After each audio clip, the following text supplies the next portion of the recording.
오늘 우리가 함께 나눌 하나님의 말씀은 누가복음 22장 1절로 13절 말씀까지를 교독하겠습니다. 누가복음 22장 1절부터 13절 말씀을 교독하는 방법으로 같이 읽겠습니다. 유월절이라는 무교절이 다가오매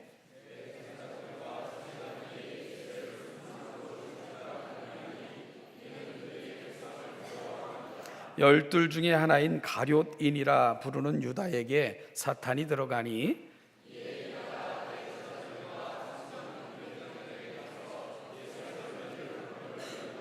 그들이 기뻐하여 돈을 주기로 언약하는지라.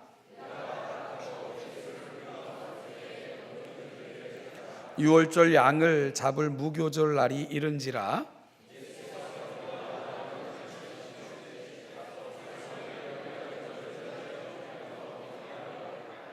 여짜오되 어디서 준비하기를 원하시나이까?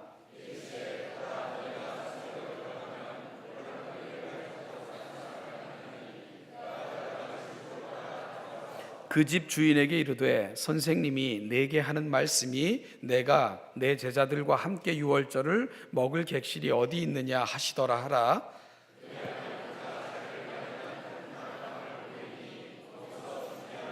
같이 읽겠습니다. 그들이 나가 그 하신 말씀대로 만나 유월절을 준비하니라. 아멘.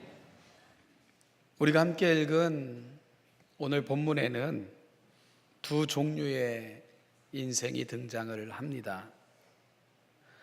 한 부류는 안타깝게도 마귀의 종이 되어 하나님과 원수된 길로 걸어간 인생의 모습이 보이고요. 또 한 부류는 주님의 거룩한 도구가 되어 하나님을 향해 한 걸음 한 걸음 걸어갔던 또 한 부류의 인생을 만날 수 있습니다. 여러분, 전자는 누구입니까? 먼저는 1절, 2절에 등장하고 있는 대제사장들과 서기관들입니다. 오늘 본문은 유월절이라는 무교절이 다가오매로 시작을 합니다. 정확히 말하면 유월절 밤 이후 진행되는 일주일간의 기간이 무교절이기 때문에 유월절과 무교절은 늘 하나의 덩어리처럼 언급되는 경우가 있습니다. 따라서 유월절과 이후 진행되는 무교절의 시간이 돌아왔다라고 누가는 소개하고 있는 거죠. 누가는 이런 언급을 통해서요, 예수님께서 십자가에 달리실 때, 즉 죽으실 때가 가까이 다가왔음을 암시하고 있는 것입니다.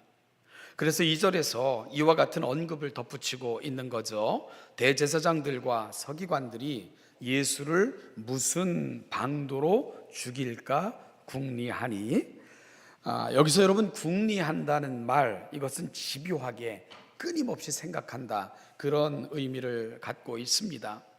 그러니까 대제사장들과 서기관들은 밤낮 예수 죽일 음모를 꾸미는 일에 혈안이 되어 있음을 암시하고 있는 겁니다. 이들은 죄 지을 기회를 노리고 있었던 것입니다. 여러분, 대제사장들과 서기관들, 이들의 공통점이 뭡니까? 하나님을 위하여 산다고 하는 이들 아닙니까? 하나님을 섬기며 말씀을 기록하고 연구하고 가르치는 것을 업으로 삼았던 사람들 아닙니까? 그런데 실제는 이들은 하나님을 섬기는 자들이 아니라 하나님의 거룩한 구속의 역사를 방해하는 마귀의 도구가 되어 있었던 것입니다. 마귀는 끊임없이 틈을 노리며 그 누구라도 죄 지을 기회 앞으로 인도하기 위해 혈안이 되어 있는 존재들입니다. 그리고 이들이 바로 그 마귀의 안테나에 걸린 것이고요, 그들은 그 마귀의 종노릇을 하고 있었던 것입니다. 종교인의 탈을 쓰고 말이지요.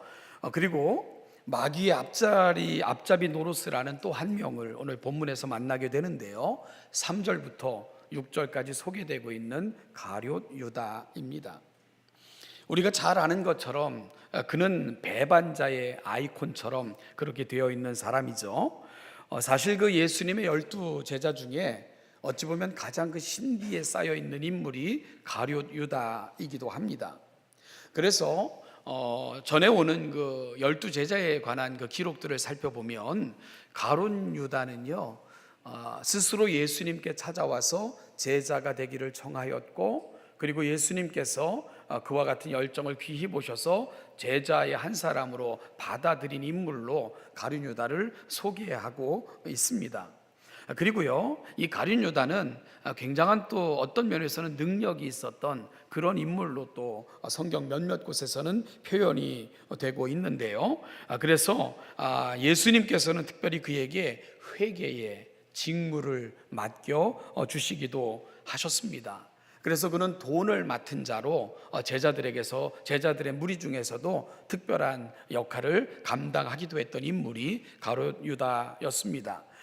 그런데요, 매우 충격적인 언급이 그에 대해서 나타나고 있는데, 요한복음 12장에는 예수님이 십자가를 향해 나아가고 있는 길목에서 벌어졌던 한 아름다운 사건을 기록하고 있습니다. 바로 예수님의 발에 향유를 붓는 여인의 이야기가 기록되고 있는데요, 이 사건을 보면서 가룟 유다가 그와 같은 행위를 하는 여인을 책망하는 그런 이야기가 기록되어져 있습니다. 여러분, 향유를 예수의 발에 붓고는 머리털로 예수님의 발을 씻기는 그 여인을 향해서 유다가 이런 말을 해요. 이 향유를 어찌하여 300데나리온에 팔아 가난한 자들에게 주지 아니하였느냐? 무슨 말입니까? 이 비싼 향유를 팔아서 그 돈으로 구제 사업을 했다면 참 귀하게 사용될 수 있을 만한 금액인데 어찌 허비하고 있느냐? 그러니까 예수의 발에 향유를 붓고 그리고 머리털로 씻는 그 여인을 향해서 유다는 책망하고 있는 장면을 요한은 기록하고 있는 거죠. 여러분, 어찌 보면 이 유다의 말은 가난한 사람들을 생각하는, 어찌 보면 일면 갸륵한 모습으로 비춰질 수도 있는데요, 단지 그렇게 비춰지기를 소망하며 유다는 이 말을 하고 있다고 요한은 설명해 주고 있는 거예요. 그래서 요한은 이러한 그의 행동에 놓여 있는 중심을 이렇게 표현했습니다. 이렇게 말하면 가난한 자들을 생각함이 아니요 그는 도둑이라 돈꾀를 맞고 거기 넣는 것을 훔쳐 가밀러라, 이렇게 표현하고 있는 거예요.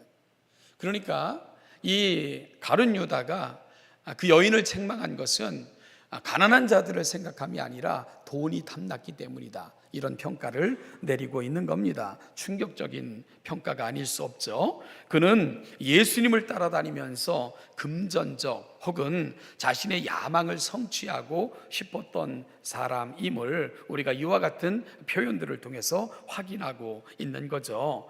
여러분, 그는 예수님을 따라다닐 때 어찌 보면 개인의 욕망, 야망 이런 것 이루고 싶었던 사람인지 모르고요, 그리고 또한 금전적으로 이익을 취하고 싶었던 사람이 가룟 유다였던 거죠. 그런데 예수님은 그의 생각과 뜻대로 움직이시지 않았습니다.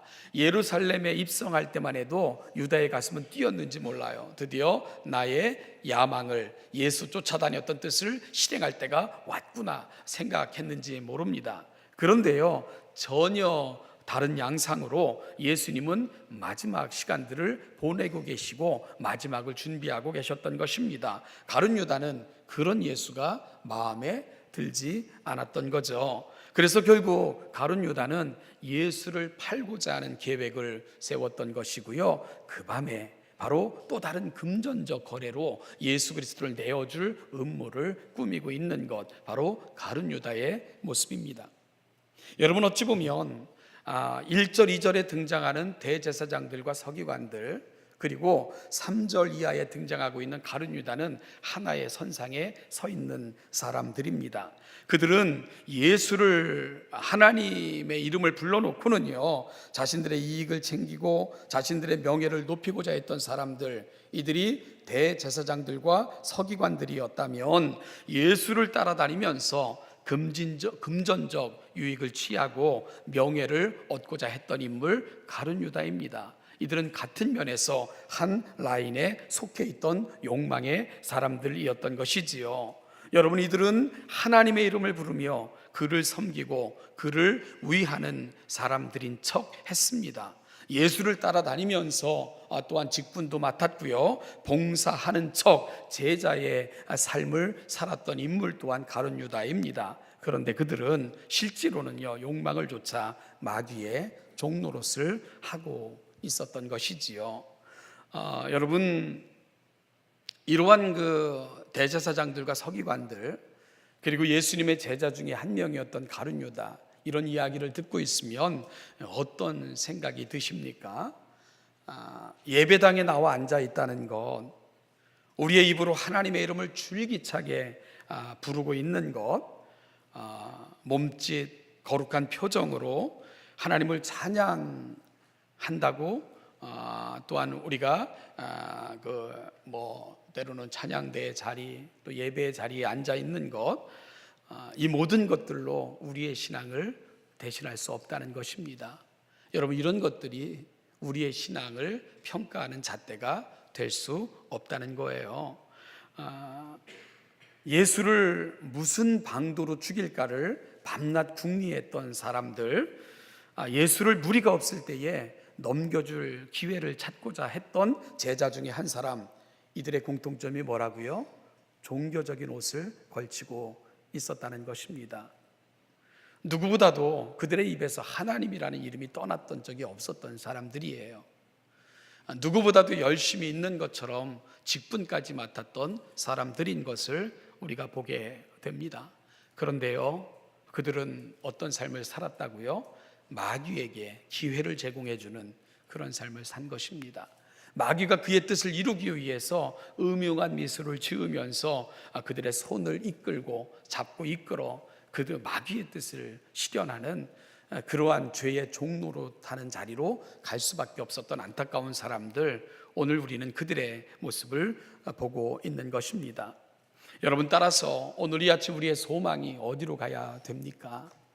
단순히 종교인과 같은 형식적인 자리에 머물러 있어서는 결코 안 된다는 것입니다. 우리의 마음을 성령께서 거하시는 거룩한 처소로 만들어 가셔야 됩니다. 우리의 생각을 마귀가 틈타 일할 기회로 제공해서는 결코 안 된다는 것입니다. 마귀는 기회를 노리고 있습니다. 여러분, 그가 하는 일이 뭡니까? 밤낮 궁리하는 거예요. 기회를 노리는 겁니다. 바로 우리를 죄의 종 삼아 마귀의 거룩한 뜻을 그에 이루어가는 도구로 삼기 위해서 혈안이 되어 있는 무리가 바로 마귀이기 때문에 그렇습니다. 그래서 주님께서는 지난 시간에 우리가 살핀 말씀처럼 마지막 시대를 살아가는 성도들의 모습이 어떠해야 된다고 말씀해 주셨습니까? 항상 기도하고 깨어 있어야 된다고 말씀하신 것입니다.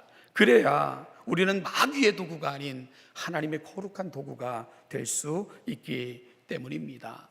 사랑하는 신원자담께 성도 여러분, 이 한 주간 마귀에게 기회를 제공하는 자들이 아니라 하나님께서 그 뜻을 이루어 가시는 거룩한 도구로 사용하고자 하실 때 여러분들을 주목하시고 사용하시는 하나님의 거룩한 도구가 다 되시는 귀한 한 주간 되시기를 주님의 이름으로 축복합니다.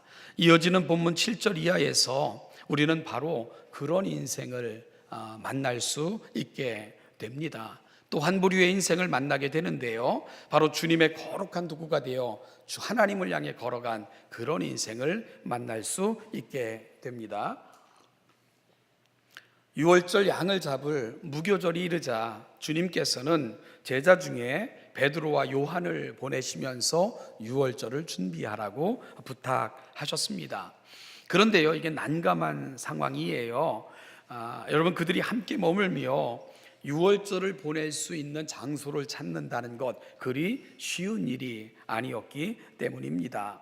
그러자 주님께서는 10절 이하에서 구체적으로 예비된 장소를 찾을 수 있는 방법을 설명해 주셨습니다. 성내로 들어가면 물 한 동이를 가지고 가는 사람을 만나게 될 것인데 그가 들어가는 집으로 따라 들어가라는 거예요. 그리고는 그 집 주인에게 선생님께서 내게 하는 말씀이 내가 내 제자들과 함께 유월절을 먹을 객실이 어디 있느냐라고 질문하면 그 장소를 너희들에게 마련해 줄 것이다 하고 예수님께서 말씀하셨어요.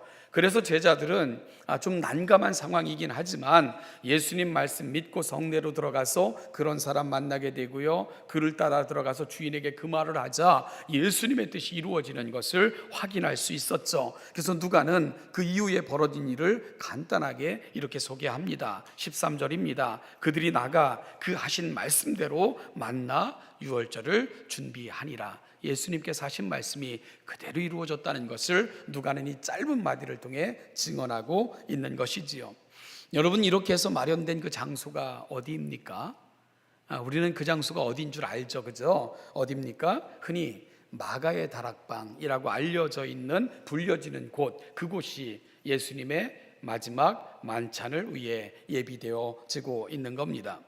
당시 유대인들의 가옥에서 다락방은요, 우리는 다락방 그러면 그 처마 이렇게 그 방 위에 놓여진 조그만 공간 뭐 이런 걸 생각을 하는데, 유대인들의 가옥 구조에서 다락방은 그런 공간이 아닙니다. 유대인들의 가옥 구조는요, 1층은 주로 여러 창고나 아니면 짐승들을 위한 공간으로 이렇게 구성되어져 있었고요. 성경에서 다락방이라고 불리는 공간은 주로 침실과 가족들의 사적인 공간 이렇게 사용되어졌던 그런 곳을 다락방이라고 이렇게 부릅니다.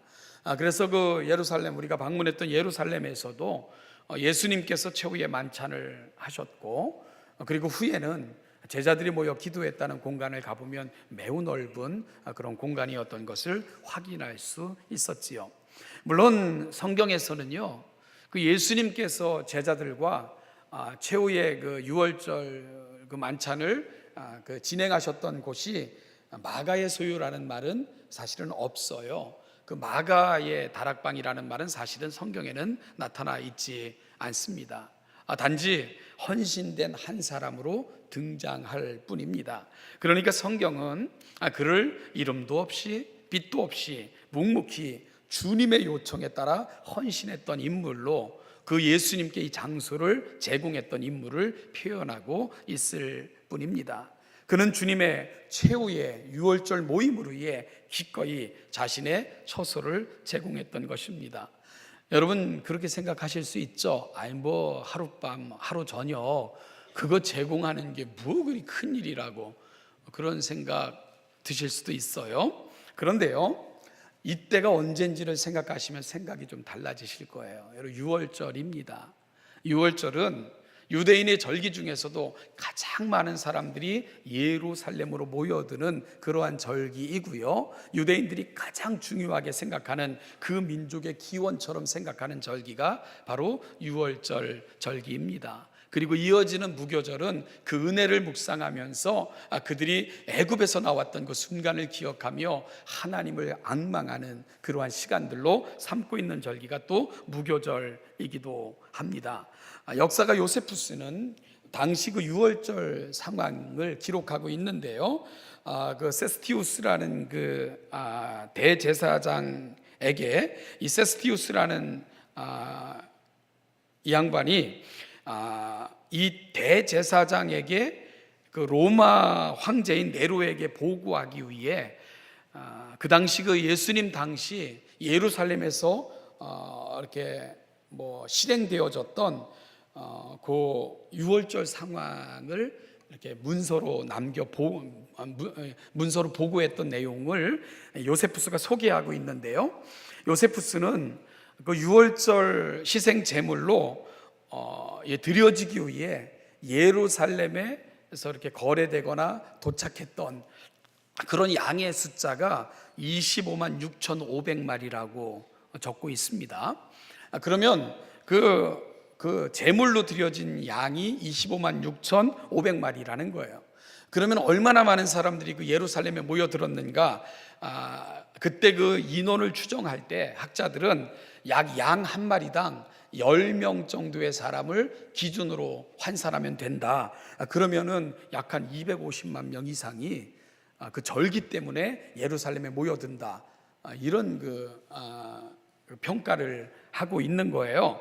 그래서 요세푸스는 절기 때 예루살렘에 모여들었던 인원을 약 270만 명 정도로 추정하여 그의 책에 기록하고 있는 거죠. 물론 좀 부풀어진 거 아닌가 이런 평가가 있기도 하지만, 그럼에도 불구하고 이 절기를 지키기 위해 예루살렘에 모여들었던 사람들의 숫자는 우리가 생각하는 것 훨씬 더 이상의 사람들이 모여들었던 것을 여러 가지 정황들을 통해 확인할 수 있는 거죠. 따라서 여러분, 예루살렘 주변으로 이게 안식일에 걷기에 알맞은 거리에 있는 많은 주변 마을들이 이렇게 세워지게 된 겁니다. 위성 도시예요. 그래서 절기를 지키기 위해 모여들었던 많은 사람들이 예루살렘 성내에 그 주변에 그 근처에 다 모일 수가 없으니까 그 주변 도시들이 이렇게 발달이 되게 된 건데요. 이러한 도시들 중에는 베다니, 벳바게 이런 마을들이 바로 절기 때 다 그 예루살렘과 주변이 이 사람들을 수용할 수 없으니까 주변에 안식일에 하루 정도면 올 수 있는 그런 지역에 이런 마을들이 발달이 되게 된 것입니다. 여러분, 제가 왜 이런 장황한 설명을 하고 있냐 하면은요, 당시 예루살렘 안에 절기 때예요. 그때 약 한 120명 정도가 모일 수 있는 그런 다락방을 소유한 건물을 가지고 있는 사람, 그러면 이게 굉장하다는 거죠. 특별히요, 유월절 같은 절기는 이런 사람들에게는 대박인 거예요. 대박. 그렇죠. 여러분, 집을 임대하거나 돈을 받고 숙소로 그곳에 머무는 사람들에게 제공한다면, 우리가 가서 확인했던 이 공간은 성전에서 매우 가까운 거리, 성 안에 위치하고 있는 건물이거든요. 따라서 집을 임대하거나 특별한 용도로 사용하면 그 1년에 몇 번 진행되는 절기 때만 이 집을 잘 활용해도 굉장히 많은 금전적 이익을 도모할 수 있는 그러한 공간이 바로 예수와 제자들을 위해 기꺼이 드린 그 공간이다, 이렇게 말씀을 드릴 수가 있는 겁니다. 여러분, 따라서 이 집주인이 돈을 생각한 사람이라면 예수님과 제자들에게 이 공간 마련해 드릴 택이 없는 겁니다. 그리고요, 그 자리를 양도한다는 것 안 해도 되는 일이죠. 자신의 이익을 우선시했다면, 그리고 당시 종교 지도층들은 예수 잡아 죽이려고 혈안이 되어 있었던 상황 아닙니까? 그런데 그의 눈치를 조금이라도 보는 사람들이었다면, 어떤 그런 것들로 말미암아 이익을 얻고자 했던 사람들이라면 예수님과 제자들에게 그 공간을 빌려드린다는 것은 아마 기대할 수 없는 그러한 일이었을 것입니다. 그런데 오늘 본문에 나타나고 있는 그는 기꺼이 그의 다락방을 예수와 제자들이 마지막 유월절을 지킬 수 있는 공간으로 제공하고 있는 것입니다. 여러분, 따라서 우리는 이러한 헌신을 통해서 앞서 살폈던 그림과는 전혀 다른 그림을 확인하게 되는 거죠. 대제사장들과 서기관들, 그리고 가룟 유다, 그들이 보여줬던 그림은 뭡니까?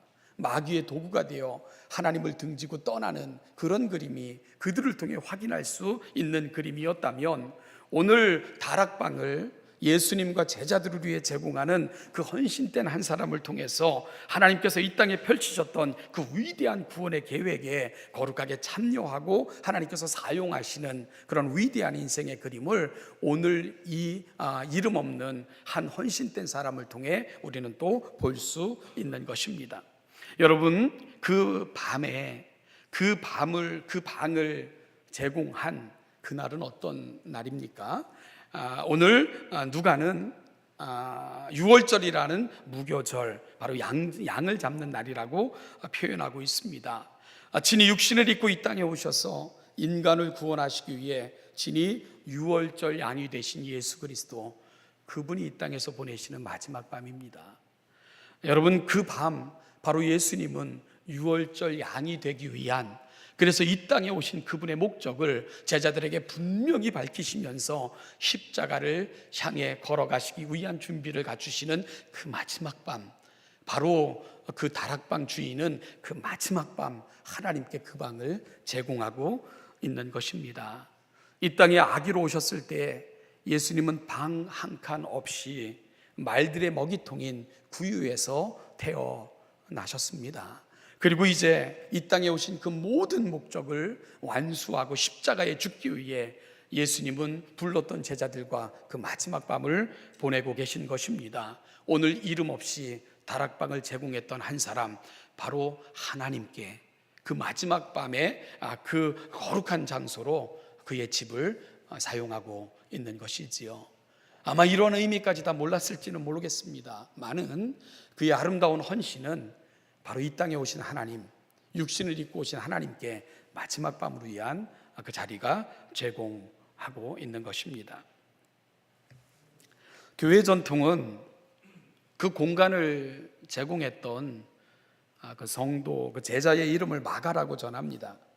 그래서 우리는 예수님과 제자들이 마지막으로 머물렀던 그 공간을 마가의 다락방이라고 흔히 부르기도 하죠. 저는 그 공간을 제공한 사람을 전해지는 대로 마가라고 추정하고 말씀을 좀 마무리하고자 합니다. 사랑하는 성도 여러분, 하나님께서는 그 기꺼이 아름다운 마음으로 공간을 제공했던 그 제자를 통해 어떤 일을 이 땅에 펼쳐 보이셨습니까? 후에 주님은 십자가에 못 박혀 죽으시고 그리고 부활하시고 승천하시면서 그 예수님을 바라보고 있는 사람들을 향해 약속한 성령을 예루살렘을 떠나지 말고 머물며 기다리라고 그렇게 말씀을 하셨습니다. 그래서 그들은 승천하시는 예수님의 약속을 붙들고는요, 한 곳에 머물러 전혀 기도하며 약속하신 성령을 기다렸죠. 그리고 약속대로 성령은 모여 기도하는 그들 가운데 충만히 임하셨습니다. 여러분, 그들이 약속을 붙잡고 기도하며 머문 곳, 바로 그 다락방입니다. 성령은 그곳에 모여 뜨겁게 기도하는 무리들에게 임하셨고요, 그리고 그곳에 모여 있는 사람들은 각기 다른 방언으로 말하게 하심을 쫓아 오순절 절기를 지키기 위해 모여들었던 사람들에게 그들의 말로 예수 그리스도를 통해 이 땅에 이루신 하나님의 위대한 복음을 전하기 시작을 했습니다.